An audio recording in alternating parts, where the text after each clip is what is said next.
دعوناكم إلى هذا اللقاء ونسأل الله تعالى أن يكون مفيدا وممتعا. وختاما أتوجه بالشكر الجزيل إلى الشيخ سيدي المختار مبكي الخليفة العام على مساندته ومباركته لنا، وإلى اللجنة المنظمة وعلى رأسها سيد محمد البشير ابن شيخ عبد القادر على التعاون المثمر، وإلى المدعوين على الحضور والمشاركة، وإلى أعداء الدائرة على التضحية والتفاني، داعيا للجميع بالتوفيق والنجاح. والسلام عليكم ورحمة الله وبركاته.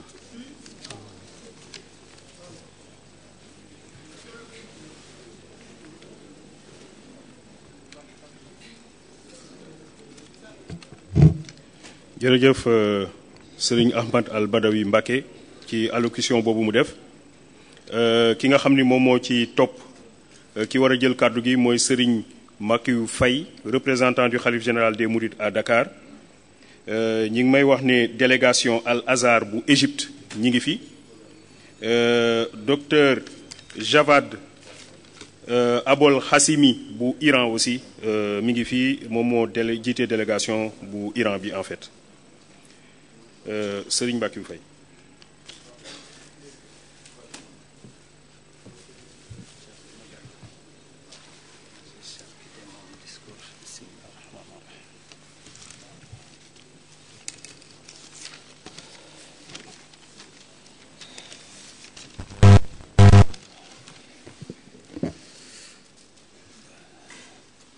أعوذ بالله من الشيطان الرجيم. Serigne Bassirou Abdou Khadr Mbacké, porte-parole du khalife général des Mourides et président du comité d'organisation du Grand Magal de Touba. Monsieur le Premier ministre, Messieurs les ministres, Messieurs les représentants des différents partis politiques, honorables invités d'ici et d'ailleurs du comité d'organisation du Grand Magal de Touba, chers participants au colloque, c'est un grand honneur et un privilège pour moi de faire une adresse à cette assemblée à l'occasion de la cérémonie d'ouverture du 2e colloque international sur le soufisme.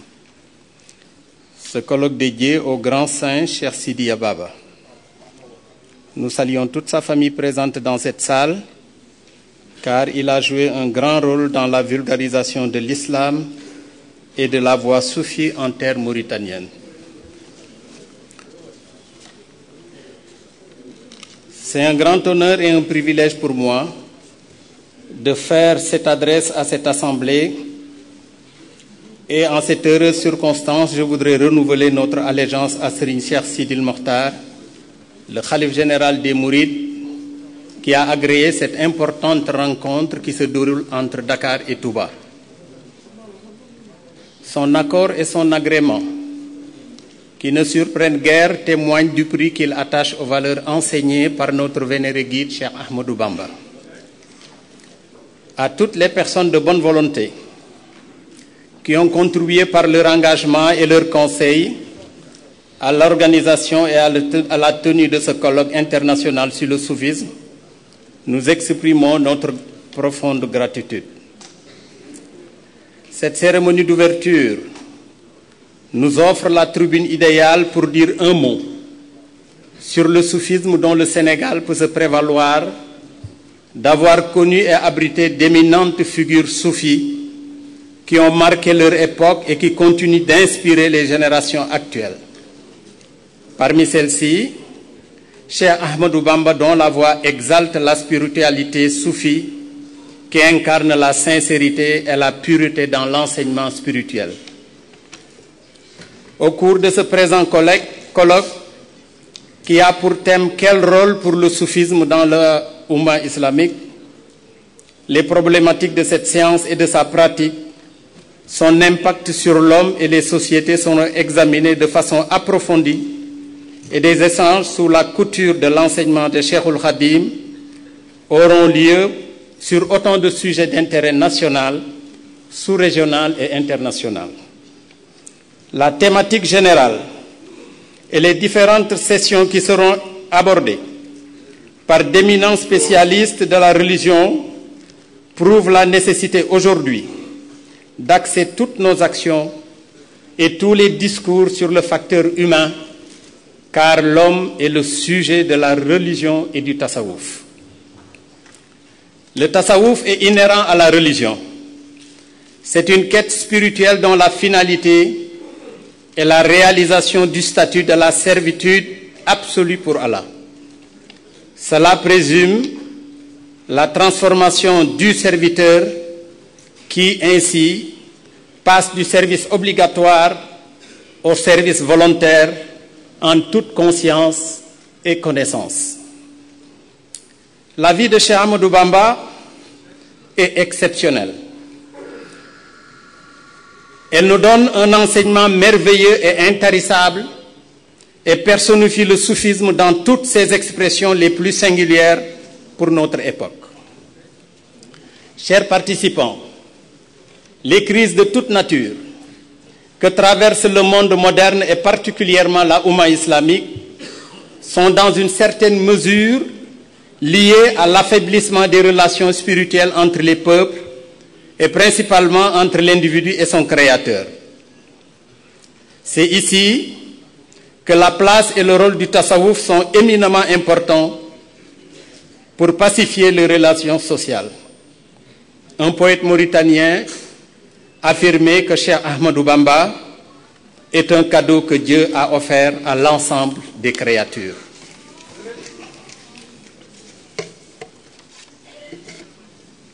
Chers compatriotes, je pense que nous sommes sur la bonne voie,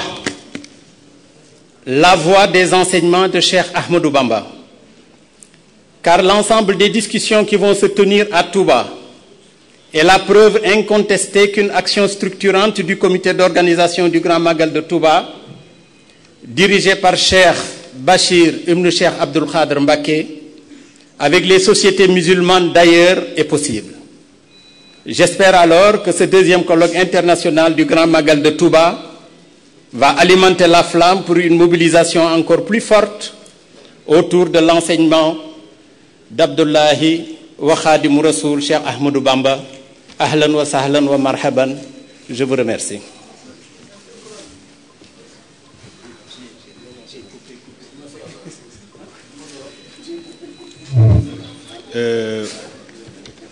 Merci bien Serigne Mbakiou Faye qui a beaucoup parlé du colloque. On donnera la parole après à Serigne Cheikh Abdoul Ahad Mbacké Gaïndé Fatma. Mais avant lui, je voudrais dire, dama bëggoon wax ne am na ay délégation yu bëri yu fi teew ñu ngi leen di gërëm. Am na liste bu ñu ma jox, peut-être que liste bi exhaustive dinañ ko compléter certainement. waaye ñu ngi ciy tudd Serigne Moustapha Cissé, khalife de Pire. ñu ngi ciy tudd Serigne Maodo Sy, représentant du khalife général des Tidianes. Serigne Issa Thiawlaay, représentant khalife général des Layènes. Cheikh Ablaye Diop, association Ahmadiyya de Rufisque. Ismaïla Dem, représentant Ligue islamique mondiale. Imam Dame Ndiaye, association des imams et oulémas du Sénégal. Une délégation forte du PDS, une délégation forte du PS, une forte délégation de Bokk Gis Gis, Serigne Pape Diagne, grand Serigne de Dakar, Cheikh Alsan Sen, Institut Yahou Selim et Ayoub Sultan de la Turquie, représentant Jamaatu Ibadou Rahman ak Imam Chérif Mballo. Léegi dama bëggoon a woo Ahmed Iyane Thiam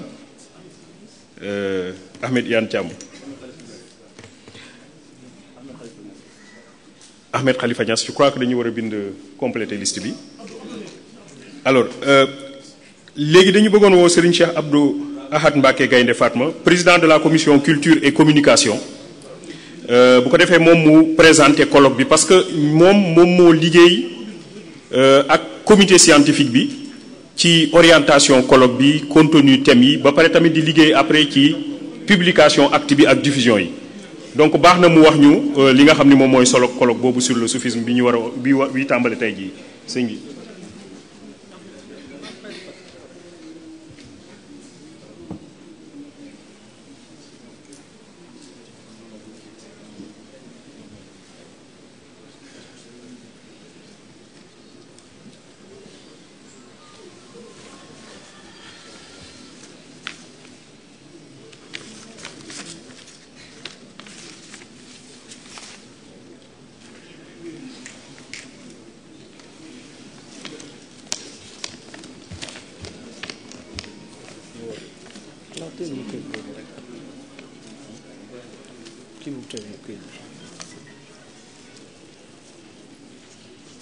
أعوذ بالله من الشيطان الرجيم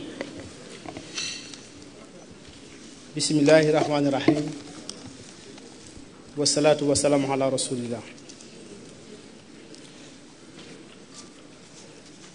السلام عليكم ورحمة الله تعالى وبركاته.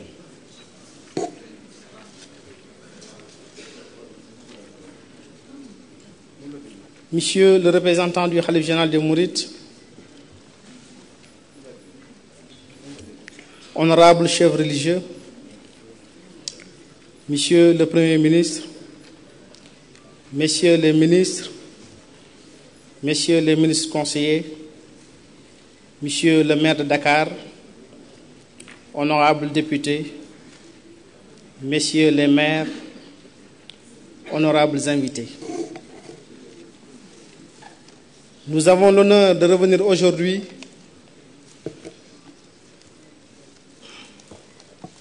dans le cadre de cette deuxième édition du colloque international sur le soufisme, vous présenter les travaux qui vont réunir durant les 4 jours qui suivent d'éminents spécialistes qui vont plancher sur le thème « Quelle place pour le soufisme dans la Oumma islamique ?» À la disparition de Sayyidina Aliou en 661, la communauté islamique s'étendait sur toute la péninsule arabique, la Palestine et la Syrie, l'Égypte et la Libye, la Mésopotamie, ainsi que sur une partie importante de l'Arménie et de la Perse. Les 4 khalifes qui ont succédé au prophète Mohammed, paix et salut sur lui, ont abattu un travail d'expansion remarquable de l'islam. Ils ont également protégé, préservé et fructifié l'héritage spirituel du sceau des prophètes. La diffusion des valeurs positives contenues dans le Coran et la Sunna accompagnait cette expansion géographique fulgurante de la nouvelle religion. L'année 661 voit accentuer les dissensions nées du schisme de 656 entre chiites et sunnites après la disparition de Sayyidina Ousmane, mais cela n'altérera point le développement de l'islam. Cette date marqua plutôt le début d'une ère de conquête de près de 90 ans. De Damas, les Omeyyades contrôlaient une partie de l'Afrique du Nord, l'Espagne et le sud de la France jusqu'à Poitiers. L'islam était aussi aux confins de la Chine et de l'Inde. Le règne des Abbassides à partir de 750 fut tout aussi glorieux, avec un développement spirituel certain, l'essor des sciences, de la philosophie et de la littérature. Les Fatimides et les Almoravides ont aussi joué leur partition dans le rayonnement de la civilisation islamique. Créé vers 1300, l'Empire ottoman est devenu une puissance mondiale à partir du XVIe siècle. Cette époque moyenâgeuse, période des ténèbres pour certains, au point qu'ils veuillent la considérer comme telle de manière universelle, voyait se diffuser les grâces sublimes de la civilisation islamique sur une très grande partie du monde, de la Syrie jusqu'aux portes de Vienne, en englobant les Balkans, une partie de l'Afrique et de l'Asie. L'étendard de l'islam flottait un peu partout. L'Empire mongol prit le relais jusqu'au XVIIIe siècle, sans oublier l'Afrique, où le règne d'Askia Mohammed, l'un des hommes les plus riches du monde à l'époque, dont le pèlerinage légendaire reste encore gravé dans les annales de l'histoire, et la présence de vaillants combattants tels El Hadji Omar Foutiyou et d'autres encore témoignent d'un passé plus que glorieux. Monsieur le Premier ministre, Messieurs les représentants des familles religieuses, chers invités, vous conviendrez avec moi qu'il est loin cette époque glorieuse de la splendeur de l'islam, de la civilisation islamique, fort secoué aujourd'hui par la crise. Cette crise pernicieuse et multiforme,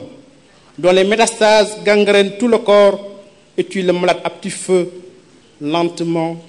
mais sûrement, si un sursaut rigoureux et volontaire,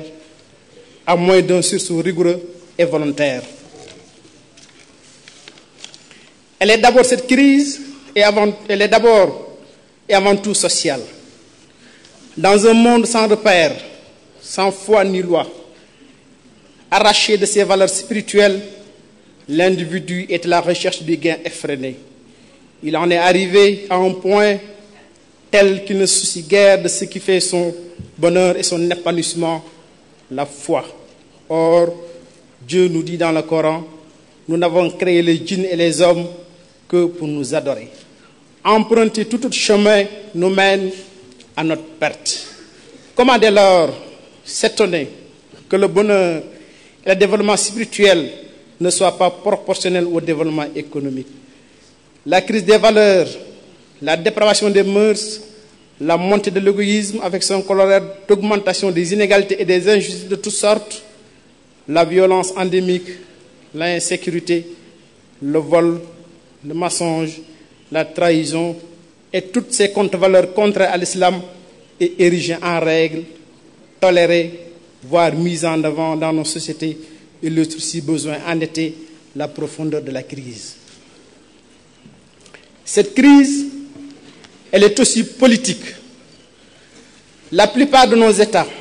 sont caractérisés par la fragilité de leurs institutions, l'instabilité des régimes, le manque de liberté, la violence politique, la répression, l'incapacité de nos élites à mettre en place des États de droit en cohérence avec nos valeurs et principes, la corruption, le népotisme, le manque de transparence, les conflits armés et les guerres civiles, l'instrumentalisation de la religion, voire sa privatisation au profit d'intérêts particuliers non conformes à ceux de la Oumma. La crise, elle est également politique, elle est également économique. Après des décennies de croissance soutenue, portée par la flambée des prix du baril pour les uns ou de celui des matières agricoles ou minières pour les autres, l'économie bat aujourd'hui de l'aile. L'éclatement des bulles spéculatives,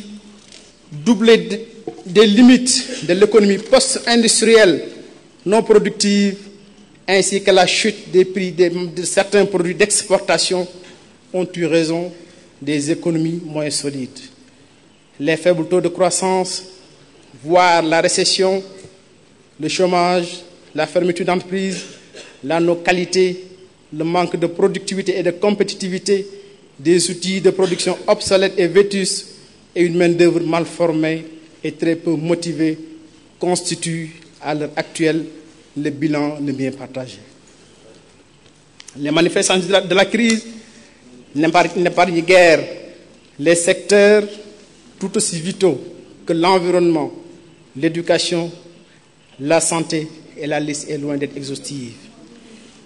Monsieur le Premier ministre, Messieurs les représentants des familles religieuses, chers invités, ce tableau très peu reluisant contraste à bien des égards avec l'époque glorieuse de la civilisation islamique. Et ce paradoxe est d'autant plus saisissant que les valeurs qui ont porté la splendeur de l'islam restent intactes et immuables. Dieu lui-même dit, et nous n'avons rien omis d'écrire dans le livre, un livre dont les vers sont parfaits en style et en sens, émanant d'un sage parfaitement connaisseur, comme le stipule le Coran. Nous avons donc la solution en nous et avec nous, mais sommes incapables de la saisir ou du moins de l'appliquer. Tous les croyants sont à partir de ce moment interpellés, et au premier chef, les ulémas, les savants et les hommes de science, les érudits. C'est pour cette raison qu'il s'avère nécessaire de revisiter le patrimoine de l'islam dans toutes ses composantes afin d'en extraire les éléments permettant à la Oumma de retrouver son rôle historique dans le monde contemporain tel que indiqué dans les termes de référence du colloque. Mais il s'agira aussi, pour nos éminents spécialistes, de déterminer la place et le rôle du soufisme dans ce système plus global. La tâche ne sera point aisée à cause des divergences qui entourent toutes les questions relatives au tasawuf. Mais vous avez toute notre confiance pour les transformer, ces différences, en terreau riche et propice où vont germer des idées lumineuses bénéfiques au monde entier. Le comité d'organisation du Magal de Touba, sous le ndigal du khalife général des Mourides, Cheikh Sidi Makhtar Mbacké, et sous la présidence de son porte-parole, Serigne Bassirou Abdou Khadre, dont je salue la clairvoyance, l'esprit d'unité et l'esprit d'ouverture, en collaboration avec le Daïra Rawdu Rayaahin, exprime par ma modeste voix toute sa fierté de vous offrir ce cadre d'échange en prélude au Magal de Touba. C'est un rendez-vous annuel inscrit maintenant dans l'agenda des plus grandes activités culturelles du monde islamique. Nous ne doutons pas un seul instant qu'à l'issue de ce deuxième colloque international sur le soufisme, le fruit de votre réflexion permettra de diagnostiquer la situation de la Oumma, de revenir sur l'essence du soufisme afin de bien camper son rôle tout en revisitant les enseignements de Cheikh Ahmad Bamba, l'un des plus grands soufis et saints que le monde islamique ait jamais connu. Nous vous félicitons de votre engagement, seul levier à la base de votre présence ici aujourd'hui, souvent au prix d'immenses sacrifices consentis chacun à son niveau, et vous remercie de l'intérêt effectif que vous accordez à notre invitation, et je souhaite plein succès à nos travaux. Bala may jeexal damay rekk jéggulu ci ay kàddu yu gàtt yoo xam ne ay kàddu yu cant lay doon ci sama kàddu bopp ndax dañ ma jëtaloon ci liggéey bi muy di sant premier ministre ak mbooleem ministre yi mu àndal yépp di leen yóbbante nuyoo ci président de la république wante itam di sant bu baax mbooleem këri diine yi di cant goo xam ne am na fu mu tàmbali waaye amul fu mu yem ndax ñoom ñëpp dañoo dikk wante ni ñu dikkee dafa rafet ndax fenn fu ki nekk rek day mel ne ay kilifa yu mag yoo xam ne sax léeg-léeg ñoo nekk ci bopp kër ya ñu ñëw teew si fii di sant mbooleem parti politique yi ñoom ñëpp itam kenn manqué wut di PDS ma dikk ñaa teew na fi ànd ak Oumar Sarr ak Modou Diagne Fada ak délégation bu rëy Mamadou Diop Decroix maître Amadou Sall ak ñu bëree bëri PS ñoom itam dina yóbbu nuyoo ci président Abdoulaye Wade PS moom itam Mame Bounama Sall Abdoulaye Wilane ñëw nañ teewal fii Ousmane Tanor Dieng bokk gis-gis Pape Diop moom itam ñëw na moom ci boppam ànd ak délégation bu rëy di sant itam bu baax a baax ki nga xam ne moo di maire Dakar kenn jiitu ko fi di ko sant moom itam bu baax a baax di sant aussi toute la société civile te su ma tuddee Mouhamed Mbodj day mel ne ñëpp dañuy dugaale foofu bàyyiwuñu kenn liste bi dafa gudd di sant recteur université Dakar ak recteur université Bambey di sant aussi presse bi yëpp ki seen taxawaay bu rafet fan yëpp kenn ku ne gis na ne ni ñuy relayer information bi ni ñu koy jàllalee ba fépp fay nekk rek yëf yi fekk na la fa te mënu cee ñàkk tudd suñu xarit di suñu ndijaay di suñu wëlëre di Sidi Lamine Niass nga xam ne moom dafa yor ñaari casquette ki sëriñ si la wante aussi patron de presse la moom bu ñu ko tuddee day mel ne yóbbaal nañ ci des ñëpp kon daal ñi ngi sant ñëpp di gërëm ñëpp bàyyiwuñ kenn ki turu sëriñ Bass ak ki turu xalifa général des Mourides ñu ngi leen di sant di leen nuyu di leen baal wax di nag bala maa bàyyi sant sama maire bopp mu di sëriñ Abdou Lahad Ka di maire Touba moom itam kenn jundu ko fi sëriñ ñu ngi lay sant yow itam ak mbooleem waa Touba yi nga xam ne jóge nañ Touba ñëw wasalaamualeykum wa rahmatullahi taala wa barakatuh jërë ngeen jëf.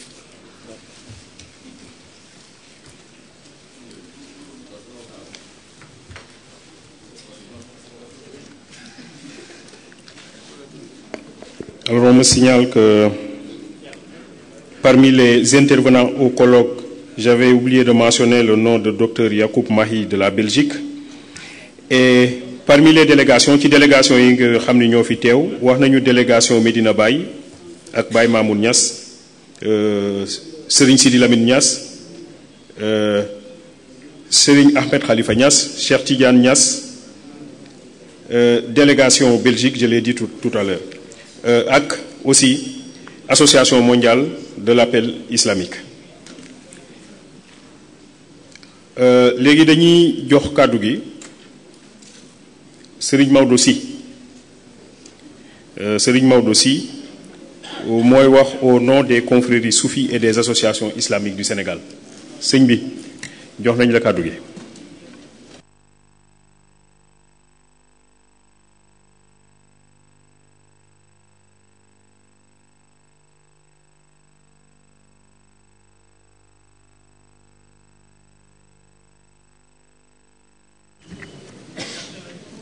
بسم الله الرحمن الرحيم الحمد لله والصلاة والسلام على سيدنا ومولانا محمد رسول الله وآله وصحبه ثم أما بعد السلام عليكم جميعا ورحمة الله وبركاته. أود لو اختصرت ما أمكنني ذلك في قراءة ما يشبه التلخيص لما كتبته إعدادا لإلقائه في هذا الملتقى الإسلامي الكبير. فأقول صاحب الفضيلة والمشيخة ابن عمنا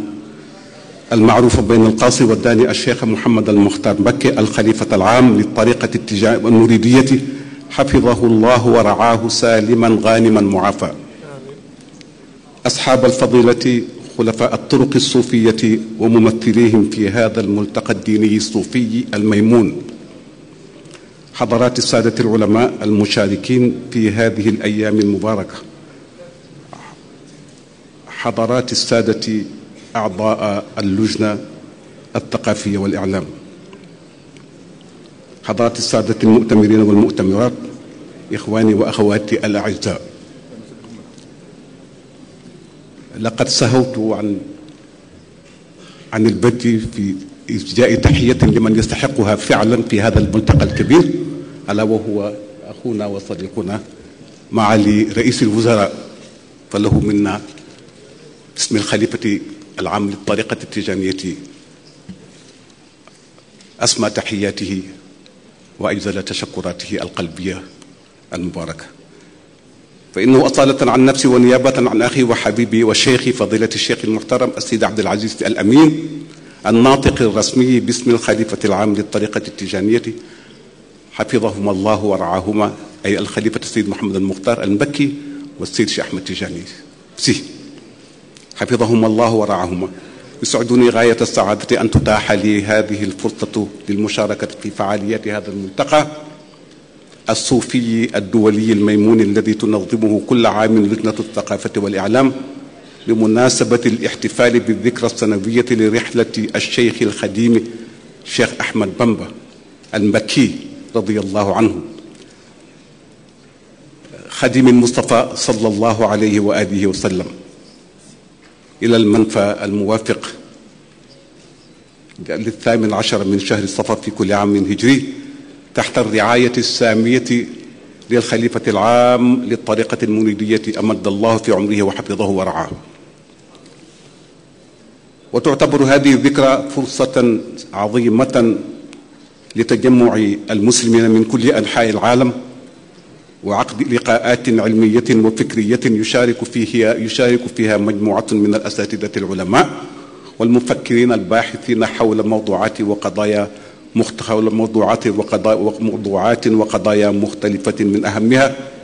إبراز لب وجوهر الشريعة الإسلامية كأكمل منهج رباني جامع وشامل مجرد عن حدود الزمان والمكان، وأكمل تشريع جاء ليغطي الوجود كله ويربط الإنسان قلبا وقالبا بربه ربطا محكما ووثيقا حتى لا يحد عن الصراط المستقيم الذي من حاد عنه ضل وأضل. يقول الله تعالى في محكم تنزيله: ومن أعرض عن ذكري فإن له معيشة ضنكا ونحشره يوم القيامة أعمى. سورة طه آية 100 24. ولا شك أن هذا ما فهمه منذ الوهلة الأولى علماؤنا الأفاضل ومشايخنا الأماثل أهل الحضرة الإلهية الفائزون بشهود مننه الذين تولى الله تزكية أنفسهم وتطهير قلوبهم وتصفية أرواحهم حتى أصبحت مرآة صافية للتجليات والواردات، وهم الذين تقربوا إلى الله بالنوافل حتى أحبهم وقربهم إلى نفسه فأصبحوا من عباده الأبرار المقربين الذين شرفهم الله بخوض لجج المعارك واقتحام المصاعب والمهالك وحمل الرسالة الإسلامية بكل أبعادها ومظاهرها ومقاصدها السامية ونشر قيمها الفاضلة ومزاياها الكاملة إلى كافة أصقاع المعمورة. وهم كدعاة سرعان ما فهموا أن هناك تحديات كبيرة ومؤامرات عديدة تحاك هنا وهناك لعرقلة مسيرتهم الدينية ونشاطاتهم العلمية والفكرية والدعوية والإصلاحية والقضاء على حياتهم بصفة نهائية. وكان من مقتضيات الحال أن يضعوا خطة مدروسة لمواجهة هذه التحديات السافرة، فالتجأوا إلى الباري سبحانه وتعالى الذي تكفل بحفظ ذكره ودينه القويم وموالاة عباده الصالحين، وكان لهم خير ولي ومعين حتى تمكنوا من بناء هذه المنظومة المباركة من القيم الحضارية الإسلامية التي يتفاعل فيها عنصر العلم والإيمان بعنصر التربية والأخلاق على أساس من معادلة الاعتدال والتوازن، علما منهم أنه لا خير في علم وحضارة منفصلين عن الله والأخلاق الفاضلة. وكانوا بفضل الله خير رجال مدحهم الله وأثنى عليهم في محكم تنزيله بقوله: من المؤمنين رجال صدقوا ما عاهدوا الله عليه فمنهم من قضى نحبه ومنهم من ينتظر وما بدلوا تبديلا ليجزي الله الصادقين بصدقهم ويعذب المنافقين إن شاء أو يتوب عليهم إن الله كان غفورا رحيما. وهؤلاء حقا هم الرجال الذين صدقوا ما عاهدوا الله عليه، لقد عاشوا في أحلك الظروف التاريخية وعانوا ما عانوا من المضايقات، لكنهم يهمهم بقيمهم العالية وعزائمهم المضاءة تمكنوا من إخراج الصورة الحضارية الإسلامية الصحيحة التي من شأنها أن تعدل المسيرة الإنسانية الجائرة المعوجة إلى الوجهة الربانية الصحيحة التي تبلور في كل مستويات الحياة مبادئ السلم والاستقرار والتعايش السلمي الدائم. وهذا ما نلمسه فعلا في مظاهر هذه الذكرى التي أذن الشيخ الخديم بتخليدها كفرصة للشكر والدعاء ومناسبة للتعارف وترسيخ مبادئ السلم والعفو والصفح الجميل والمؤاخاة في الله لله والبعد عن التباغض والمعاداة. ولا شك أن هذا ما فهمه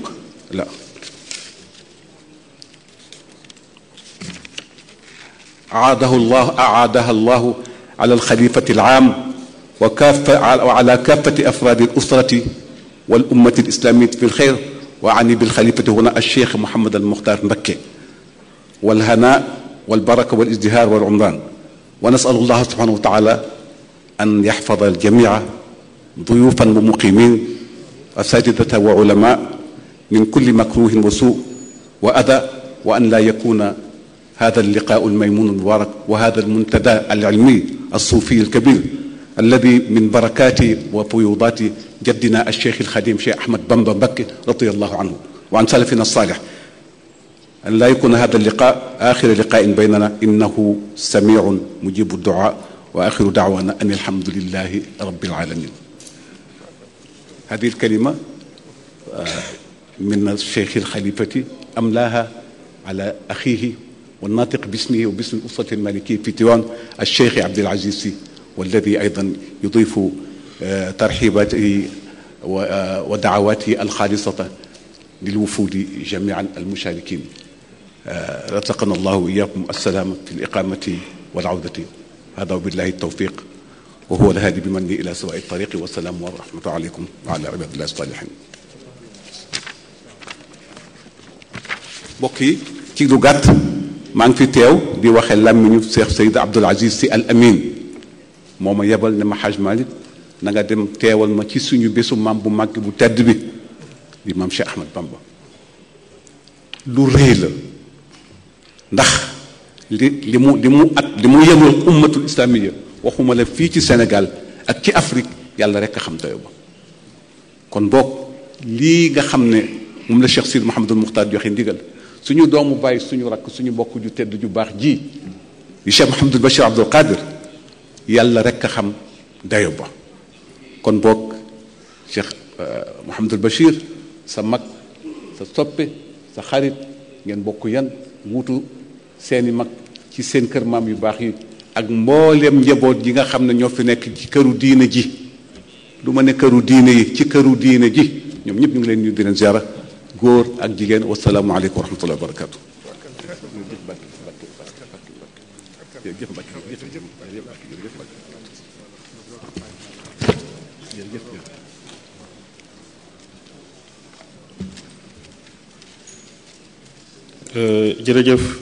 jërëjëf Serigne Maodo Sy ñu ngi lay ziar bu baax a baax di rafetlu kàddu googu. Nous allons maintenant donner la parole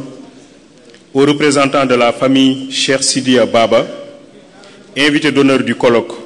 Au nom de la famille de Cheikh Sidiya et des experts, c'est Dr Cheikh Abdallah Ould Souleymane Ould Cheikh Sidiya qui va prendre la parole. Je signale évidemment que c'est à cette famille-là que cette famille est considérée comme invité d'honneur de ce colloque sur le soufisme. Dr Cheikh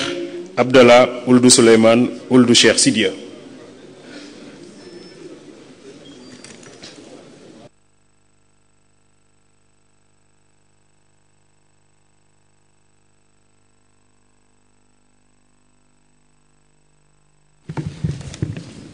بسم الله الرحمن الرحيم وصلى الله على نبيه الكريم.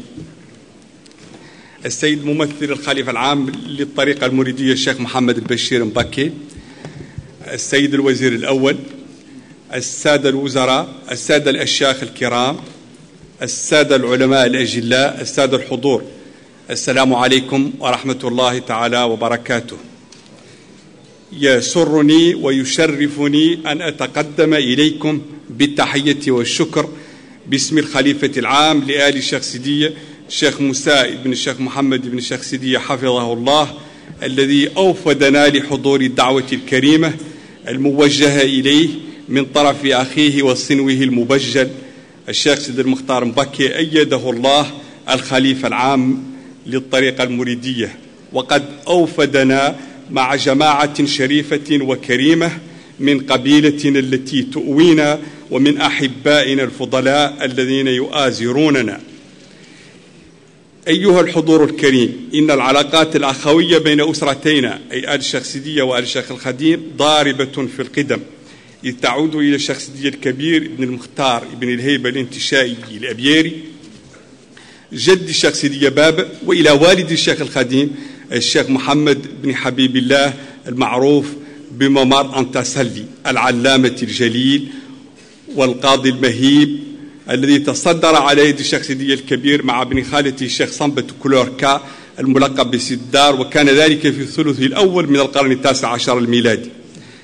لقد اقتفى إذن الشيخ سيدي بابا والشيخ أحمد دوبمبا نهج أسلافهما المنعمين لما أصبحا كالأخوين الشقيقين أو أكثر. فعندما قصد الشيخ أحمد دوبمبا موريتانيا في رحلته الأولى إلى تلك الديار المباركة بإذن الله، كان ذلك لزيارة آل الشيخ سيدية والاطلاع على مكتبتهم الزاخرة التي كانت من أغنى المكتبات في الغرب الإفريقي، وللسماع من الشيخ سيدية بابا وزيارة ضريح الشيخ سيدية الكبير في تندوجة.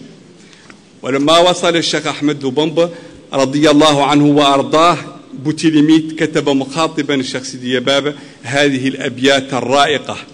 للذم تراب دار الشيخ بابا، عنيت الغوث والقطب المجابا، ولذم تراب روض الجد قدما، وروض أبيه ذي الكرم احتسابا، أحب إلي مما النفس تهوى وتامله، وما المرء استطاب، أعادل في اشتياق الحي عذرا، ودع عني الملامة والعتابا، فما حبي لطيب هواء أرض، ولكن حب من وطئ الترابا. فأجابه الشيخ سيدي بابا: تصاب إذ أصيب وما أصاب، حليم بعد كبرته تصاب. وإذ كتب العذاب من الثنايا، سليما في جوانحه عذابا، أبت إسعافه حال اقتراب، وحفظ وداده في النفس تابا. لئن ضيعت جانبنا سليما، فإن محمدا حفظ الجنابا. فتى نفذت قريحته فجابت شعاب العلم، إن له شعابا، له منثور سحبان إذا ما يخاطبنا. وقد فصل الخطاب وحوك للقريض، كما أجادت بصنعاء حوائكها الثياب. فبارك فيه خالقنا وأثنى له من فضله الجاري ثوابا، وأوزعه الشكور على دوام من الآلاء، وأوزعه الصواب بختم الرسل سيدنا عليه صلاة الله تنسكب انسكابا. أيها الحضور الكرام، نجتمع اليوم بمناسبة موسم التعظيم تخليدا لجلاء الشيخ أحمد بومبا رضي الله عنه وأرضاه، خادم رسول الله صلى الله عليه وسلم، على يد المستعمر الفرنسي سنة 1895 إلى الغابون، بعيدا عن مسجده ووطنه وأهله. مكث الشيخ الخديم في تلك الغابات الاستوائية الرطبة وهو ابن الساحل أكثر من 7 سنين، كانت عشافا على المسلمين كافة. لقد أراد الاستعمار بهذه الفعلة أن يخمد نور الشيخ أحمد بومبا، ويابى الله إلا أن يتم نوره ولو كره الكافرون. وبهذه المناسبة الأليمة توسط الشيخ سيدي بابا عند الحاكم الفرنسي فكتب إليه، وكانت أول مراسلة بينه وبين الفرنسيين، يطلب منه أن يرجع عن قراره الجائر، ويعرفه بماهية دعوة الشيخ الخديم، حيث أنها دعوة خالصة لوجه الله تعالى، لا يسعى صاحبها إلى مال أو جاه أو سلطان. وبعد رجوع الشيخ أحمد بومبا من منفاه الغابوني، ضمنه الشيخ سيدي بابا لدى الحكومة الفرنسية، وطلب منها إن كان لا بد من نفي الشيخ الخديم عن أهله وأرضه أن توجهه إليه في موريتانيا، التي كانت تعرف عند أهل السنغال وما زالت بجنار. فاستجاب الفرنسيون بعد ضغوط شديدة لذلك، فأرسل الشيخ سيدي بابا جماعة كبيرة من أبناء عمومته ومريديه لمرافقة الشيخ الخديم إلى بوتيليميت. وكان يتقدم الوفد المذكور السيدان الكريمان الفاضلان شيخنا ابن داداه ومحمد سيدياو ومحمد المصطفى. فتشرفنا باستقبال الشيخ الخديم سنة 1903 في بوتيليميت والميمون، وحيثما كانت مضارب هذا الحي. وكان الشيخ الخديم يفتأ يكرر أن أحلى أيام العمر هي تلك السنوات التي قضاها مع الشيخ سيدي بابا وشقيقه الشيخ سيد المختار. أيها الحضور الكرام، لقد صدح الشيخ سيدي بابا دائما بالمكانة الرفيعة في كل المجالات للشيخ أحمد بومبا وأهل بيته، كما دافع عن مذهبه وطريقته. وفي ذلك يقول من قصيدة مشهورة: وما عيبه إلا عبادة ربه، ونفع الورى في صبحه ومسائه. كما قال في أهل بيته من أخرى: لآل حبيب الله مجد وسودد، وفضل طريف كل حين ومتلد، وما منهم إلا همام سميذع، أريب لبيب ذو فواضل سيد. كما كتب في الشيخ القديم وهو من أمدح كما يقول الأدباء من قدماء العرب ما قاله عالم في حق عالم آخر: الشيخ أحمد نعمة أولاها، هذه الخلائق كلها مولاها. أيها الحضور الكرام، لقد هنأ الشيخ سيدي بابا الشيخ الخديم رحمه الله تعالى بمناسبة بناء مسجد جريم المبارك بقوله من قصيدة رائقة: مسجد الشيخ جامع البركات، ومحل الخيرات والرحمات، تغفر السيئات فيه ويؤتى زائروه مضاعف الحسنات.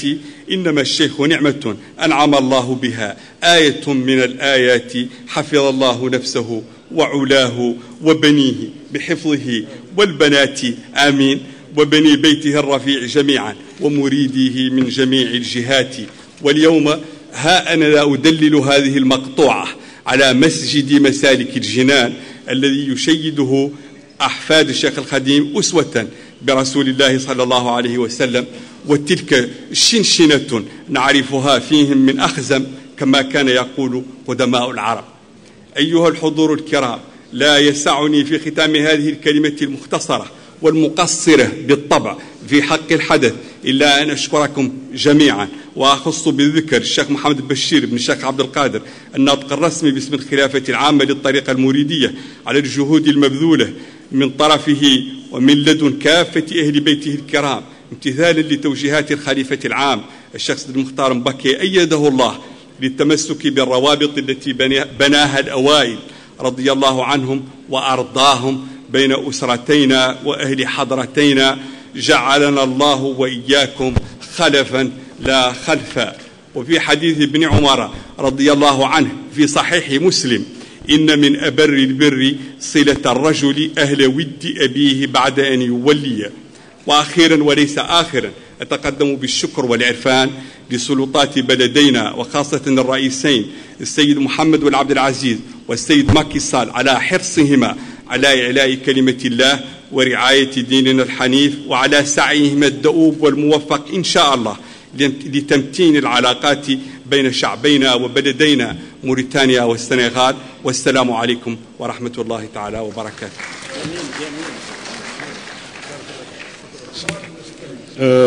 Merci beaucoup, Dr Cheikh Abdallah Ould Souleymane Ould Cheikh Sidia. Alors, avant de donner la parole à Monsieur le Premier ministre, Monsieur Mohamed Boun Abdallah Dionne, je voudrais signaler simplement, vous m'excusez Monsieur le Premier ministre, que nous tenons à remercier le docteur K de l'Institut islamique. Nous tenons aussi à remercier son Excellence l'ambassadeur d'Iran. Remercier tous les organes de presse ici présents et peut-être faire une mention spéciale à la RTS qui est en train de diffuser en direct nos travaux de cet après-midi. Nous remercions donc toutes les autorités de la RTS et toutes les autorités de l'État tout court. On va donner la parole au Premier ministre. Merci, Monsieur le Premier ministre, d'avoir accepté de répondre à notre invitation et merci à toute votre délégation, Monsieur le Premier ministre. أعوذ بالله من الشيطان الرجيم بسم الله الرحمن الرحيم اللهم صل على سيدنا محمد وعلى آله وصحبه وخادمه وسلم. Tey président de la République son excellence monsieur Macky Sall moo ñu yónni woon man ak délégation ministérielle bi ma àndal ñu ràññee ci ministre d'État Mbaye Ndiaye, ministre conseiller personnel du président de la République Mor Ngom ak autorité yi ma àndal yépp mu ne ñu ñëw jottalil ko fii nuyoom ci nuyoo yi gën a sell kilifa diine ak kilifa aada yi fi tase tey ci colloque bi. mu ne mi ngi nuyu it membre comité d'organisation bi di leen féliciter ci thème bi ñu tànn ren, thème bi nga xam ne mi ngi relatif ci li ñuy wax soufisme maanaam tasawuf. président ne moom yaakaar na ne tasawuf ci yoon yi mën a andi jàmm ci àdduna ci la war a mën a bokk. sànq dégg nañ ko ñun ñëpp sëñ Abdou Lahad Ibn Gaynde Fatma rappelé na crise yi nekk ci àdduna bi, violence yi nekk ci àdduna bi, te loolu yëpp xëy na bu ñu delloo si ñun ñëpp suñu xel ci diine, delloo si suñu xel ci tawxiid, delloo si suñu xel ci tasawuf incha allah xëy na jàmm mën a am. président de la république mu ne mi ngi sàkku it ñaan ci kilifa yi fi nekk tey. wax nañ ko sëñ Maodo wax na ko, waxatuñu këru diine yi, këru diine bi la ñu wax, ndax tey ku xool taabal ji fii xool saal bi xam ne l'islam fii ci Sénégal benn bopp la te ñépp a ko bokk. loo mënta xar nag seddoo ku nekk dem ak sa wàll, mi ngi ci diine, mi ngi ci réew mi ci boppam, ala fokk ñu bokk ko. donc président de la république mu ne mi ngi sàkku ñaan ci réew mi jàmm mën a am, jàmm am fi, continuer di fi am, yàlla musal ñu ci fitna ak ay tasaare yërmande it ci réew mi. mu mel ne ku xool taabal ji tey dañuy delluwaat ci li sëñ Touba wax ci Masaalikal Jinaan ne ki yore werdu Cheikh Ahmed Tidiane wala ki yore werdu Cheikh Abdou Khadir Jeylaan wala werd boo mënti yore boo ci liggéeyee it yow jaam bi xëy na dina la mën a delloo ci sa borom. donc loolu ñun loolu lañ gëm moo tax li sëñ bi ne kër diine bi ñu d'accord ci di sàkku ñaan donc ci kër diine bi loolu la ñu président waxoon ñu jottali ko ci message. Monsieur le représentant du khalife général des Mourides, Monsieur le président du comité d'organisation, honorables chefs religieux, chères autorités coutumières, honorables députés, Monsieur le maire de Dakar, Messieurs les chercheurs, Messieurs les professeurs, distingués délégués, honorables invités, Mesdames, Messieurs, c'est donc avec un grand honneur et une fierté légitime que je me retrouve aujourd'hui parmi vous pour procéder au nom du président de la République, son Excellence M. Macky Sall, à l'ouverture du 2e colloque international sur le soufisme. En effet, cette édition du 2e colloque international sur le soufisme s'inscrit dans le cadre des activités culturelles et scientifiques déroulées à l'occasion de la commémoration du départ en exil de Cheikh Ahmadou Bamba Mbacké, fondateur du mouridisme. Le thème du présent colloque porte sur le thème suivant: quel rôle pour le soufisme dans la Oumma islamique? Il vise les objectifs ci-après: faire un diagnostic de la situation de la Oumma islamique en vue d'identifier ses principaux problèmes et défis contemporains et futurs, revisiter l'essence du soufisme, ses valeurs et ses réalités, identifier le rôle à jouer par le soufisme dans la résolution des problèmes de la Oumma, matérialisme débordant, division politique et idéologique, dépravation des mœurs, conflits armés, etc., etc. Fournir aux chercheurs l'opportunité d'échanger et de discuter sur les voies et moyens de traduire en réalité le rôle du soufisme dans les changements souhaités de la Oumma. Et enfin, revisiter les enseignements de Cheikh Ahmadou Bamba et des soufis sénégalais sur l'éducation, le travail, la culture et les valeurs de la paix et de la solidarité. Le président de la République, son Excellence Macky Sall, pour marquer l'intérêt particulier qu'il voue à votre cérémonie, m'a instruit de le représenter et m'a chargé de vous délivrer son message d'attachement profond à vos objectifs de développement et de transformation des sociétés composant la Oumma islamique. Comme vous le savez tous, la Oumma islamique fait actuellement face à de nombreux défis: sous-développement, scission doctrinale et idéologique, dégénérescence morale, conflits armés, etc., etc. Ce tableau projette un avenir incertain et remet en question son destin, alors que l'islam présente et représente dans tous les aspects de la vie, spirituelle, morale, économique, sociale et politique, des enseignements qui peuvent garantir le bien-être individuel et collectif dans les communautés musulmanes et dans le monde du développement. Dans un tel contexte, il s'avère nécessaire de revisiter le patrimoine de l'islam dans toutes ses composantes afin d'en extraire les éléments permettant à la Oumma de retrouver son rôle historique dans le monde contemporain. Aujourd'hui, les perspectives de réforme divergent autant sur le plan du diagnostic que sur la stratégie à adopter pour restaurer l'image exacte de l'islam. En réalité, le soufisme ou tasawwuf constitue, depuis le début de l'islam, le système moral et spirituel qui prend en charge la partie de l'ihsan, comme l'était le fiqh pour l'islam, pratique cultuelle, et le tawhid pour l'iman. Il se fonde principalement sur l'éducation spirituelle, la purification de l'âme, et est devenu une école distincte ayant ses figures, ses institutions et ses différentes expériences. Certes, il y a dans toute tentative de réforme un consensus des savants musulmans sur la nécessité de se référer aux valeurs de l'islam. Cependant, ces derniers divergent encore quant au rôle que doit jouer le soufisme. L'expérience de Cheikh Ahmadou Bamba, fondateur du mouridisme, a contribué à vulgariser à travers le monde quelques attributs du soufisme qui concourent tous à la paix des cœurs et des esprits,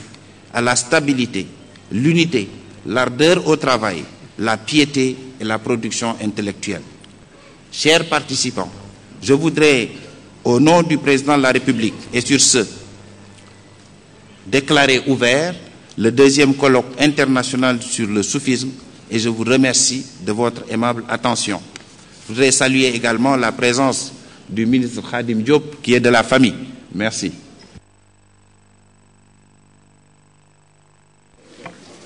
Merci beaucoup, monsieur le Premier ministre. Merci beaucoup. Ñu ngi lay jaajëfal bu baax a baax maa ngi signaler ni am na délégation ambassade bu Maroc fii monsieur Babacar Cissé représenté xalif de Jaamal këru kilifa yi ci Touba yépp am na ñu leen fi teewal donc ñu ngi ziyaara kilifa yooyu yépp fi teew jógee Touba délégation conseil économique et social et environnemental monsieur Ahmed Fall président kuréelu ñaari rakka yi ca Ndar nga xam ni moom moo dalal suñu gan yi nga xam ni ñoo jógee Mauritanie démb ànd ak ñoom ñëw fii ci colloque bi ñu ngi koy jaajëfal bu baax a baax léegi nag dañuy jël kàddu gi jox ko waaw sëñ Ibrahima Diagne grand sëriñ de Dakar ñi ngi koy remercier ci présence am di ko ziar aussi bu baax a baax ñi ngi jox kàddu gi sëñ Cheikh Bass Abdoul Khadr moom mu nekk ki nga xam ni moom mooy mujjee intervenir ci suñu liggéeyu tey ji sëñ bi ñi ngi lay ziar di la ndokkeel di la jox kàddu gi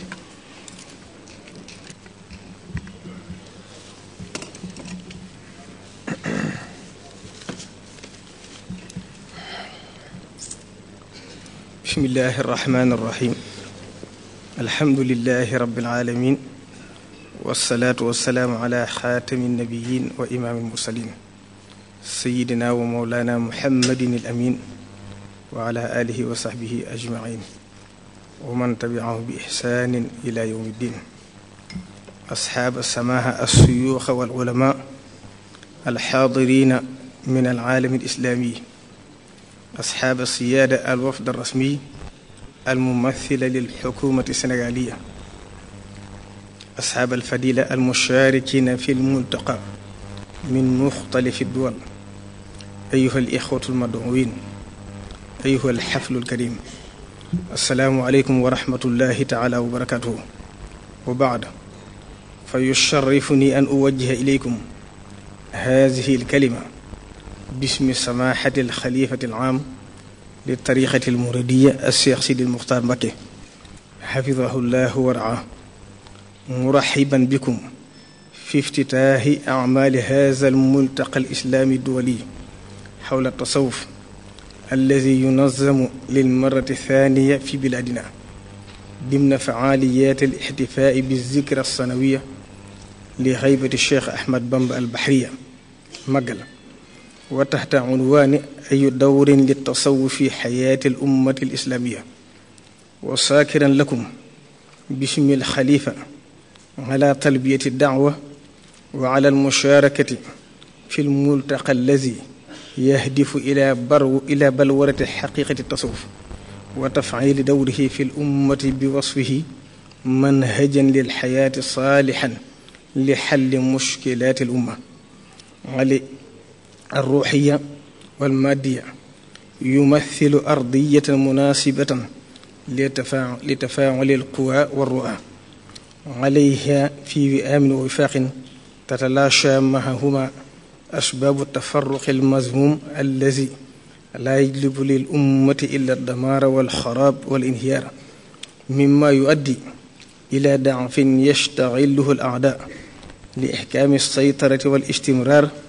في امتساس ثرواتنا المتنوعة وعليه فإن الأمل كبير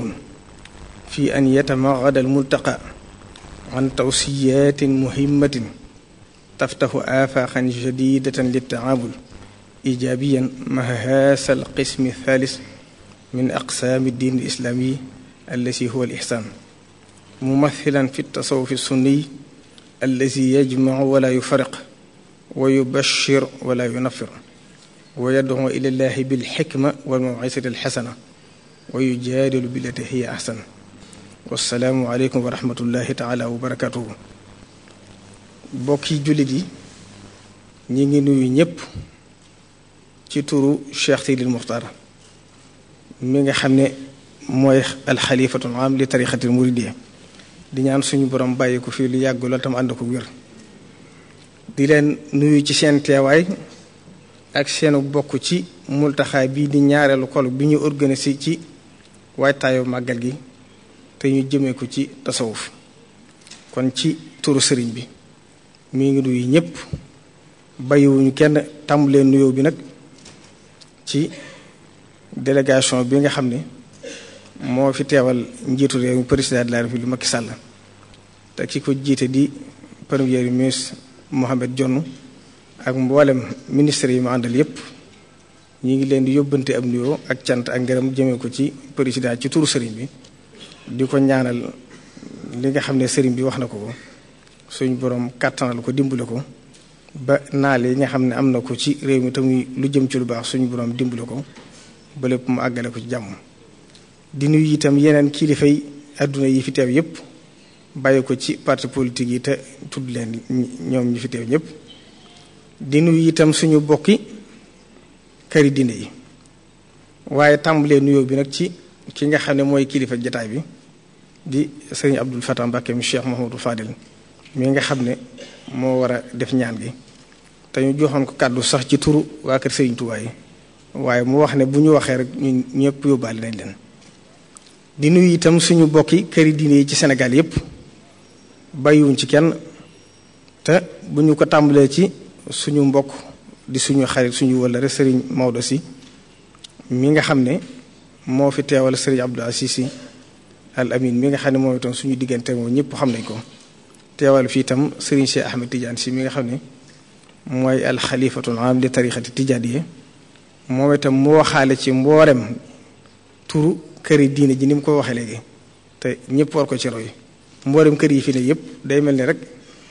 kër la kër gi mooy lislaam kër gi nag bu yaatoo faaw mu bari ay néeg kon moom mi nga xam ne moo wax ci seen tur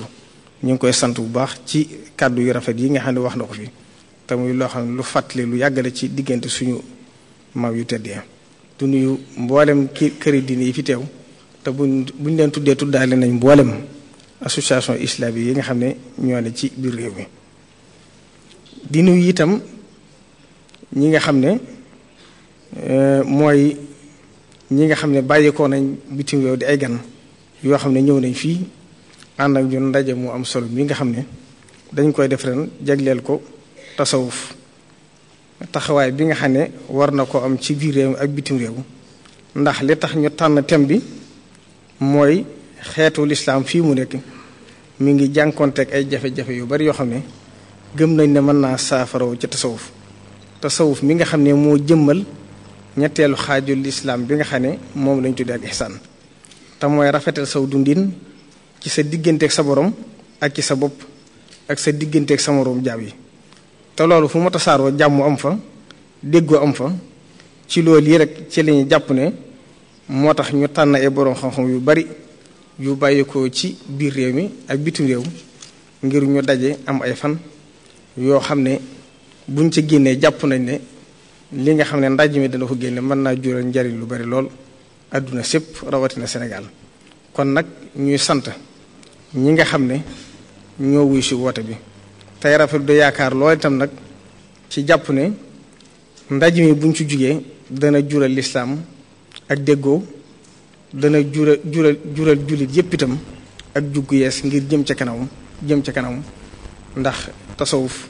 gis nañ ne mboolem réew yi nga xam ne moo fa gën a yaatu foofa jàmm rek fa am looloo waral itam ñu tànn thème bi defaat ko ñaareel at ndax dañoo waxoon ne saa suñ waxee at danañ ko delloo si waat jàllaat thème bi seet li nga xam ne jamono laaj na ko ñu waxtaanee ko fa kon nag ñu ngi cee rafet njort bu baax tey sant nag ñëpp nag rawatina ñi nga xam ne ñoom lañu ànd liggéey bii di liggéeyu màggalu Cheikhul Khadim bi di leen sant ci seen taxawaay ndax lépp bu rafetee ba agsi bi ci seen teewaay la kon ñu ngi sant bu baax di gërëm ñëpp bàyyiwuñ kenn di xamle itam nag de ñun ñi nga xam ne ñoo gëm suñu borom te dund ci lii di tasawuf nit ki lu mu gëm te muy dëgg ci moom fu mu toll rek war na caa ñeme te am ci fulla te bañ koo ragal ndax critique nit ku jëm fu baax wala ku bëgg a sore du ko ragal moo tax suñu borom wax ci alquran ne wa in kaana kabura alayka iraaduhum fa in istata'ta an tabtaxiya nafaqan fil ardi sullaman kon loolu mooy mënoo fexe ba nit ñi du la critiquer kon li am solo nag mooy la Sëriñ Tuubaa waxoon ne jëf ju baax mooy lépp loo xam ne boo koy jëf ragaloo kenn bett la ca ragaloo ku ko nettali sa ginnaaw nee na foo ko fekk mooy jëf ju baax mëtta laaj kon nag li am solo mooy nit ki ci wéetam ak wéttalikoom nay fexe ba li muy def muy dëgg ci moom te gëm ko bu ko defee rek suñu borom dana ko ci dimbale te xam ne kenn koo xam ne nag suñu borom dimbale ne la ba àdduna sépp ànd ak yow mënta am moo tax alxuraan di wax ne fa in yakfuru biha haulaay faqad wakkalna xawman laysu biha bi kafirin bu la ñuy wedde itam suñu borom defal na la ñoo xam ne ànd nañoo yow te gëm nañ te dëggu nañ ci li ñuy wax moo tax Sëriñ Tuubaa am na ko mas di wax ne ko Mbàkke de ñëpp wuy si nañ la mu ne ko li nga wax de du dëgg ndax suñu borom de lu mu defalu rasulullahi sallallahu alayhi wa sallam du ko defal kenn mooy woote ak dëgg ñëpp fekk si la ca mu ne ko lool kenn mënu ko am kon nag li am solo ci àdduna rek mooy li Sëriñ Tuubaa daan wax ne wa tilkal ayyaamu nudaawiluhaa bayna naas daw ko daa firi mu gàtt daa wax ne loolu ci suñu borom jublu mooy lu agsi ci sa loxo rek fexeel ba lañ ca war a def nga def ko ca boo ko defee lépp dana rafet wax ne àdduna de du jag mukk du yàqu mukk waaye lu agsi lu ne fexeel ba rafet ca kon nag nañuy fexe bay rafetal suñu doxin rafetal suñu yéene rafetal suñu jëflante suñu diggante nit ñi bu ñu ko defee rek suñu borom danañu dimbale ndax suñu borom moom bu nit ñi déggoo xol yépp ànd yéeneente jàmm rek naataange ak barke ak xéewal day wàcce kon nag bala ñoo jeexal faw ñu tudd njabootuk Cheikh Sidiya gi nga xam ne ñoom lañ defoon invité d'honneur ci colloque bii ndax loolu itam fi ñu ko teg mooy relation bi nga xam ne diggante njabootuk Cheikh Sidiya ci boppam amoon na ko Serigne Touba muy diggante bu yàgg boo xam ne ñëpp xam nañ ko te doon na sëkk ci Cheikh Sidiya ak baax mooy diggam ak Serigne Touba ku ne xam na ne ci njëlbeen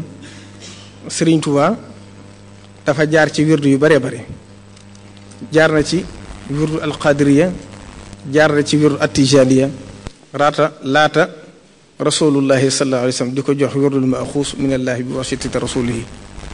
ba mu wax ne baana li kulli man lahu maaxuulu anna wasilati huwa rasulu jaar gi mu jaar ci Cheikh Sidiya nag dem ba yàlla dogal suñu boom boole ko rasulullahi sallallahu alayhi wa sallam mu àgg ci moom sës ci moom rek te téewul seen diggante di gën a ratax di gën a neex loolu doy ne sëkk ndam ci ne Cheikh Sidiya nit ku baax la te loolu itam nit ñëpp war nañ ko fàttaliku di ko xam te danaa ci nettali ci seen diggante ginnaaw histoire yàgg yi nga xam ne ñëpp xam nañ ko ndax Serigne Touba jóge na fii dem ba but limit dem fa toog fa lu yàgg di ko nekk loolu ca jamono yi Serigne Touba di laata muy woote yoonu murid ca la woon bi nga xamee ne Serigne Touba dem na ci géej gi ba ñibbisi bañ di ko bëgg yóbbuwaat ñaareelu exil bi yóbbu ko Mauritanie boobu fekk na diggam ak tubaab bi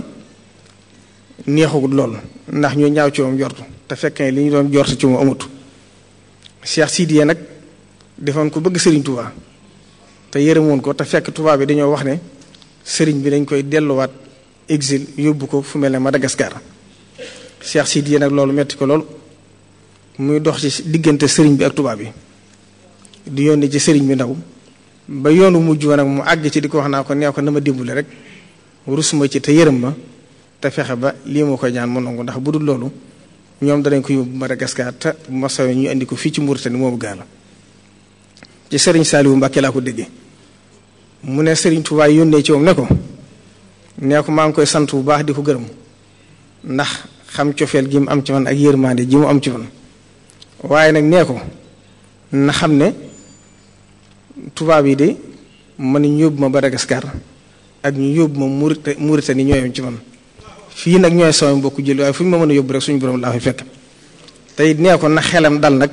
tam wóor ko ne ñoom dootuñ yëkkati mukk lor di ko jëme sama jëmu ji ndax sama takkusaan ak ñoom da duñ ko fàtte mukk te duñ ko bataaxal loolu Serigne Saliou laa ko déggee kon loolu diggante bu rafet la woon bi nga xamee ne yàlla dogal na nag Cheikh Sidiye dox ca ba ñoom ñu indi ko Mauritanie ba mu agsee bayit wa Cheikh Sidiye njëkk a teeroo Serigne Touba mooy bayit wu si wi ngeen dégg acheikhu ahmadu nicmatun awlaha haasil xalaa'iqa kullaha mawlaha mu ne Serigne Touba daal xéewal la goo xam ne suñu borom moo ko wàccee ci kaw àdduna bu demee Sénégal muy seen xéewal bu dikkee fi muy seen xéewal daane amul jenn jaww ci àdduna joo xam ne itam dana gàntu Serigne Touba dëkk ak ñoom ndax ku mu dëkkee rek barke la fay wàcc te gaal ci ne fa la alhamdulillahi allasi ni'maahu la tastatiu ibaduhu ihsaa mu ne suñu borom daal ñu ngi koy sant ci xéewalam yi nga xam ne kenn mënu koo lim ci wàcc gi mu wàcc Serigne Touba fii ci suñu suuf si sell si am ñaari bayit yi ca biir xasida gi goo xam ne bayit yu am solo la yoo xam ne dafa andi doxeenu Serigne Touba da caa wax na yarda iza jaratil umuru musalliman ilman bi anna ilahuhu ajraha mu ne Serigne Touba daal saa su dogal wàccee ci kawam nee na da cee ànd ak bànneex ànd ci ak mbégte nee na du ko naqar du ko tiisloo ndax day xam ne lii ko dal ci suñu borom la bàyyi ko waxaatit ne talxaa jumuhum bi bishrin saadiqin fa ka annama tuutihi ma aataha nee na itam ñi nga xam ne ñoo ñëw di ko laaj si itam nee na Sëriñ Tuubaa day jàkkaarloom ci xar kanam bu tàlli boo xam ne day mel ne ñii di ko indil addiye ji ñi muy yëkkati di ko jox ñooñu lay gën a bëgg ci ñoom kon Sëriñ Tuubaa foofu la dekkoon kon nag ñi ngi ñaan ci barkeem ndaje mii liñ ci séentu ci umma islaamiya bépp rawatina nag ci ñi gëm tasawuf suñ borom dimbale ñu ci defal ñu ci jàmm te yàggal fi nag ak Cheikh Sidi Muxtaar mi nga xam ne lii lépp ci xalaatam ak ndigalam ak jëfam lépp ci lañ ko defee moo ko defal boppam xalaatal ko boppam jëfal ko boppam kenn raxu ko ci kon nag moom ñëpp war nañ koy ñaanal ndax sagub lislaam la ndax ni Serigne Touba taxawee woon rek nga xam ne dafa wax ne man lam yakun radiya anna fal karim radiya anni ridan laysa tarim daa wax ne Cheikh Abdul Xaadir Jeylaani gërëm na ma Cheikh Ahmad Tidiane gërëm na ma mboolem xulafaawul arbaxa it gërëm nañ ma kon ne képp koo xam ne gërëmoo ma itam nag na nga xam ne ñii moom gërëm nañ ma ngërëm loo xam ne ba addunay tukki du jeex loolee nag moom la ko suñu borom defal moo sotti ko ba nëgëri muy loo xam ne ba addunay tukki saa su xëyee du yokku ba mel ne jant beeg weer ndax lu mu jaayante ak suñu borom la ba suñu borom may ko fay ko ci xéewal yi nga xam ne ba addunay tukki du dee dottiku di sottiku te du jeex bu mukk ñi ngi sant ñëpp di gërëm ñëpp wasalaamu aleykum wa rahmatullahi taala wa barakaatuhu.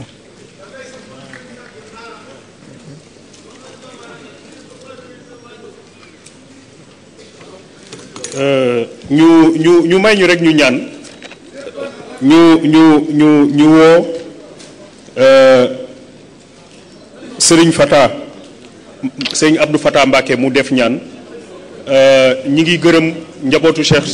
Khadimu Rasoul yi fi nekk yépp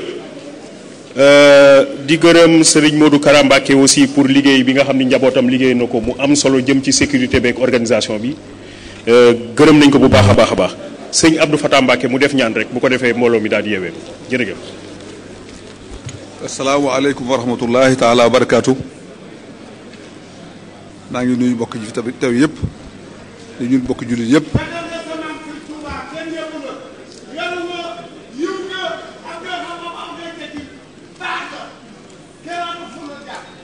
di nuyu mbokk jullit yëpp di nuyu premier ministre mu ngeen jot suñu nuyoo ci président de la république di leen nuyu itam ci turu sama rakk Cheikh Mamadou Bassir ak turu nag ki xam mooy war a bis mooy Serigne Touba Cheikh Sidi Muxtaar di ko ñaan mu yàgg ci biir lool di sant mbokk yëpp ci turu sama rakk ji Serigne Maodo si moom sama baay El Hadj Abdou Assis si su ma ko tuddee rek tudd naa kilifa daje yëpp di ñaan suñu borom mi nga xam ne dara tëwu ko nu teewaat ko nëgëri déwén te suñu borom def di jafe-jafe yëpp dafa nu jàppandal goo xam ne gi ak jafe dootu toppati mukk sunu borom mën na ko yàlla na ko defal ci dara yonent bi sallallahu alayhi wa sallam barke Xadim Mustafa allahumma salli ala sayyidina Muhammad wa alihi wa sahbihi wa xadim sallam jërëjëf jërëjëf